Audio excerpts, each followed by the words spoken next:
जय हिंद। जब जीवन का एक ही लक्ष्य हो जाए, जो हमारा अच्छा सोचे उसका ही हम अच्छा करेंगे या उसका ही हम अच्छा सोचेंगे, तब बात आती है अभिमान की और घमंड की। और ऐसा ही कुछ माहौल इस वक्त दिल्ली के जंतर मंतर मैदान पर हमें दिखाई देता है।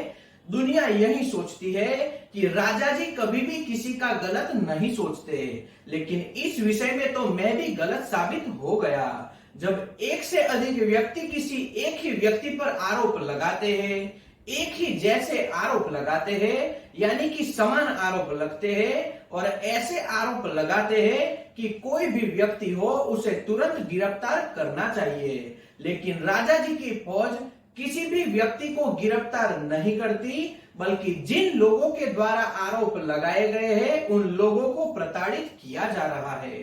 तो यहां से ही पता चलता है कि राजा जी किनको बचाने की कोशिश कर रहे हैं। ऐसे राजा जी का क्या काम? जब देश की बेटियां देश के लिए मेडल लेकर आती है, तब देश का नाम गर्व से ऊपर उठता है। उन्हें प्रधानमंत्री आवास पर चाय पर बुलाया जाता है, उनके साथ गपशप की जाती है, उन्हें अपने जीवन में आगे बढ़ने का मंत्र दिया जाता है। और जब उन्हीं बहन बेटियों के ऊपर राजा जी के एक सेनापति के द्वारा उनके ऊपर आरोप लगते हैं, ऐसे में सत्ताधारी पक्ष के उनके खिलाफ कोई भी कार्रवाई करने में दिलचस्पी नहीं रखता। यानी कि सत्ताधारी पक्ष का वह नेता है, उसी को ध्यान में रखकर राजा जी के द्वारा कार्य किया जाता है। जब राजधानी दिल्ली की पुलिस केंद्र सरकार के अधीन कार्य करती है और सीधे निर्देश उन्हें गृह मंत्री से मिलते हैं, तो यहाँ घमंड और अपने सत्ता का वर्चस्व जरूर दिखाई देता है।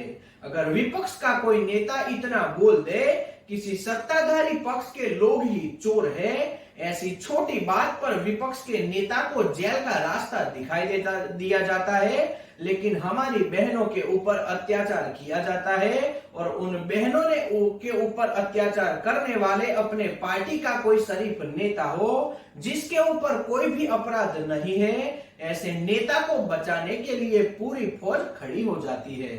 तो यहाँ से ही पता चलता है कि राजा जी किनको बचाने की कोशिश करते हैं। लगभग 15 दिन से ज्यादा हो गए। हमारे देश की बहनें जो देश के लिए मेडल लेकर आई है, जो एक गर्व का विषय है, ऐसी बहनों की बात सुनने के लिए भी राजा जी तैयार नहीं है, बल्कि जिनके ऊपर आरोप लगाए गए हैं वह मीडिया में आकर खुली धमकी देते हैं। यही है लोकशाही। तो ऐसी लोकशाही का क्या करना? भारत में ऐसी लोकशाही को प्रोत्साहन मिल रहा है जिनमें स्पष्ट रूप से सत्ताधारी पक्ष के नेताओं के चाटुकारों को सत्ता की पैरवी करने के लिए मेडल दिए जाते हैं। सरकार की ओर से जो बातें पब्लिक को बतानी है, उतनी ही बातें बताने के लिए उनको आदेश दिए जाते हैं। और ऐसे में उन लोगों की चैनलों पर जाकर प्रधानमंत्री जी उनकी पत्रकारिता को सबसे अच्छी पत्रकारिता बताने से भी नहीं चूकते। तो ऐसी लोकशाही का क्या करना? 21वीं सदी में इसे ही लोकशाही माना जा सकता है, क्योंकि हम इस वक्त भारत में ऐसी ही लोकशाही देख रहे हैं।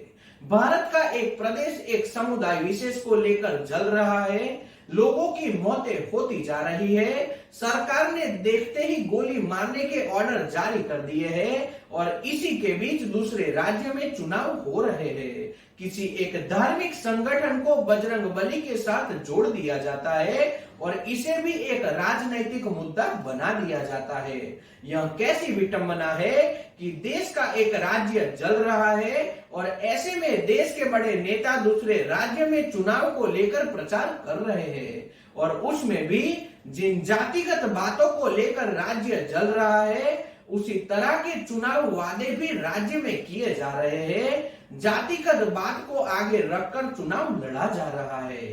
तो यही है लोकशाही 21वीं सदी की। इसी तरह से हमारे देश में बेटियों को सुरक्षित करने की बड़ी बड़ी बातें हो रही है, लेकिन जिन बेटियों को न्याय देने के लिए सत्ता पर बैठी पार्टी का एक भी नेता बोलने को राजी नहीं होता, ऐसी पार्टी से देश की बेटियों को क्या अपेक्षा रखनी चाहिए।